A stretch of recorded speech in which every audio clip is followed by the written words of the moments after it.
Salena Zito. First of all, Salena, congratulations. Let me just say this. I don't know if this is the first time that it's been said to you on a national broadcast, but I want to introduce you to Salena Zito, a #1 New York Times best-selling author. Hello, Salena. No, it is the first time, and you're going to make me cry. I was with the first time I was a #1 New York Times bestselling author when it really meant something, when the New York Times wasn't just like I was with Vince Flynn, and he said congratulations, and I said thank you, and he said, I want you to know how hard it is for me to say that, because I worked my whole life writing to get there. And you just wrote a story and now you're #1. I feel for you because you worked your whole life in writing and studying how to write and listening to people. And I'm so proud of you and happy for you, Salena. Well, I have to take this moment to first thank you, Glenn, for using your platform to introduce your listeners to the book and to the importance of the book, not just about what happened to that day, not just about me being a witness to history, but also why things are happening the way they are. That's what the book Butler does, and it really gives a profound look at what is happening in the country. And I think it concludes at the end with a chapter called The Reckoning. And it's about my profession. And it really tells you everything that you need to understand about what is happening with my profession. And you can see it with the whole Epstein thing. And also the Okay, so I want to hang on. Yeah. I want to get into the Epstein thing. I've got so much to talk to you about to get perspective on, but I have to start here. Could we please play the CBS reporter who now has had to have therapy? Listen. For those of us there, it was such a horror because you saw an emerging America. And it wasn't the shooting, Chuck. I got diagnosed with PTSD within 48 hours. I got put on trauma leave. Not because I think of the shooting, but because you saw it in the eyes, the reaction of the people. They were coming for us. If he didn't jump up with his fist, they were going to come kill us. I know. Wow. No. Salena, I did not get that appearance from anybody, but he was there. He saw it. Wait a minute, you were there. What did you see? Okay. Well, I didn't see that. First of all, when you're a journalist, your last reaction should be, this was about me, right? Because you're there to tell the story of what happens. You're not there to talk about your feelings. And so, and it's just so insulting for him to frame it that way, because he was talking about, people turned around and were yelling at the camera. He thought they were yelling at him. No, they were saying, we also are going to fight. This is about standing up for America. And I know that because it's in the book Butler. Well, he didn't read it. He was too busy with therapy. So wait. So you're saying that when they looked at the cameras, they were looking at the American people sending a message through the camera? Yeah, they were, and I know this because after the shooting, it's about 2 hours. It's an hour later. Everyone is in the parking lot. Remember, there's 50,000 people there. There's at least 15 to 20,000 cars, and people can't move. Now, if they were angry and wanted to hurt him, they would have not been peaceful, sharing food, sharing water, hugging, singing. It was a very aspirational moment. And one guy was talking to me, and he said, "Yeah, we looked at the camera and said we will fight." And like the one guy said, "Yeah, I gave the camera a finger." And then he goes, "We'll tell the whole world that America is not backing down, and you can't take us out." Now, if you took the moment to, if he would have taken the moment to think about it, maybe he couldn't do it in that moment, but be more reflective afterwards and understood what was happening in the moment, he wouldn't be talking about himself and his feelings. But wait, is this what your psychiatrist told you after the shooting? Yeah. I didn't have a psychiatrist. Wait a minute. You were just a couple. Yeah, you were just a couple of feet away from the president who was bleeding. You could see that. You had a Secret Service agent on your back. You were in the line of fire. And what do you mean you didn't? You didn't go to a psychiatrist after? I don't know. I mean, we have a job to do as journalists.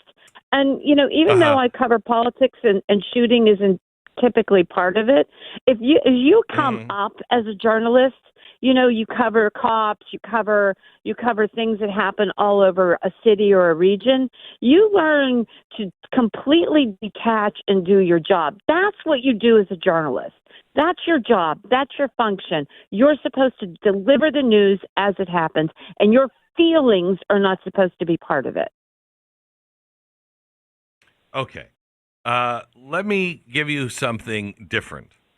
This was just about 2 hours ago, posted on X by Susan Crabtree. I don't know if you know her. She's the national political correspondent for Real Clear Politics. Yep. Okay. She just announced on X that, the Wall Street Journal did that report yesterday where they showed this letter and this drawing that Donald Trump sent to Epstein. What, you didn't believe that? It was in the Wall Street Journal. You didn't believe that, Salena? Not for a second. That's not his signature. Everybody knows his signature. And he wouldn't draw that sloppy. He is very perfect about everything that he does. He would not draw that picture. All right. Okay. So I think everybody, even Elon Musk, is like, okay, come on. All right? Yeah. Everybody knew that immediately, except for the Wall Street Journal and the reporter that apparently got that inside card or letter that he was sending to Jeffrey Epstein. Now, here's what Susan Crabtree just reported about 2 hours ago. The Wall Street Journal reporter that did that story yesterday worked for Main Justice, which is Glenn Simpson's wife's publication. Yeah. For those who don't know who Glenn Simpson is, he's the founder of Fusion GPS. If you don't know who Fusion GPS is, they're the ones that were paid by Hillary Clinton for the Epstein file. I mean, how? What? So how does an editor allow something to go past their desk like that? You have to press and ask questions of the reporter. You have to make sure that everything they have said, especially something that could possibly be as salacious as this appeared to be, you have to make sure that that everything is unearthed. That's your responsibility as an editor. That this got on to a page in a storied news organization is just beyond the pale to me. My editor would have throat punched me if I would have tried to pull something off like that. I love that. Sorry, I didn't. I was just talking to. That's all right. No. It's so funny. I was just talking to Donald Trump's wallet yesterday, and I'm like, have you gained weight? And he's like, yeah, a little bit from CBS, but I'm about to put on pounds now with the Wall Street Journal. I mean, this is ripe for lawsuits and defamation, is it not? Yeah. It is. And here's the thing, Glenn, and I don't think people are talking about this enough. Take a look at all of the wins that the president has had, not just since he was sworn in, but just in the space of the last 6 weeks. It's been unprecedented in history. So how do you stop those wins if you don't like what he's doing? I mean, that's the question. And I think the Wall Street Journal provided the answer. Well, I mean, I hate to ask Jason to explain, how this has worked. But Jason, could you explain to Salena what's happened here today and yesterday?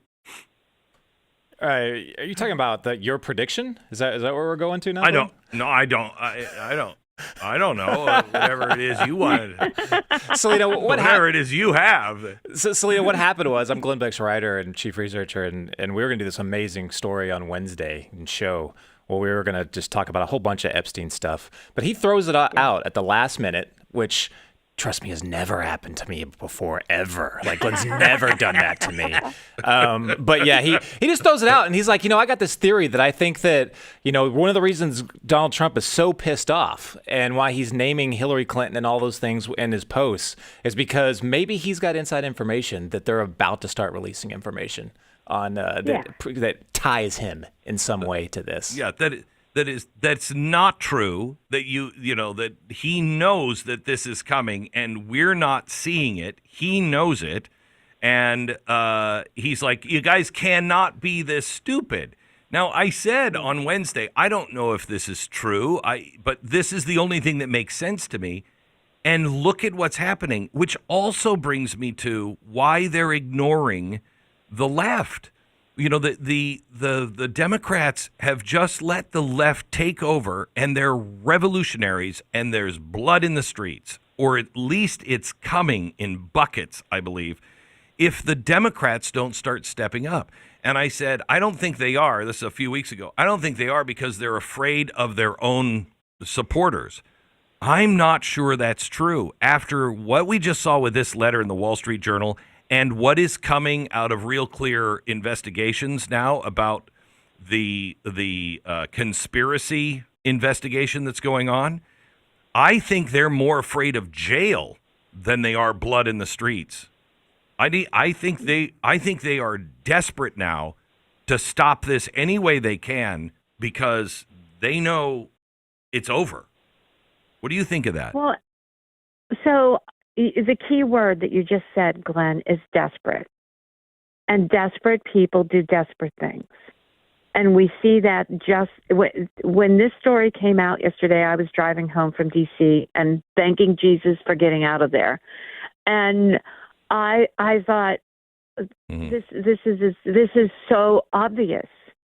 And to your point, if you just sort of follow everything that the president has said, everything that he has posted, and then all the sort of things like Epstein, and then this Wall Street Journal. I mean, it's so obvious. Even a 12-year-old could put the puzzle pieces together that they were prepping to do this because they know a bigger problem is coming their way. They know it. They can feel it. It's coming down their back. It's amazing. Salena, thank you so much for your perspective, and congratulations on the #1 New York Times bestseller.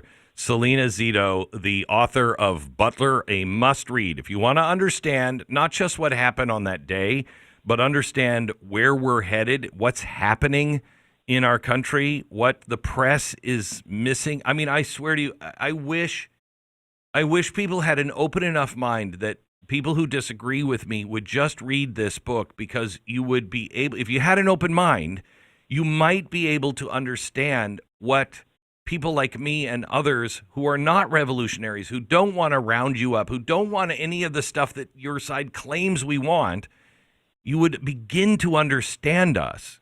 Really well written, well researched, and well done by Salena Zito. Thanks, Salena. Thank you. Appreciate it.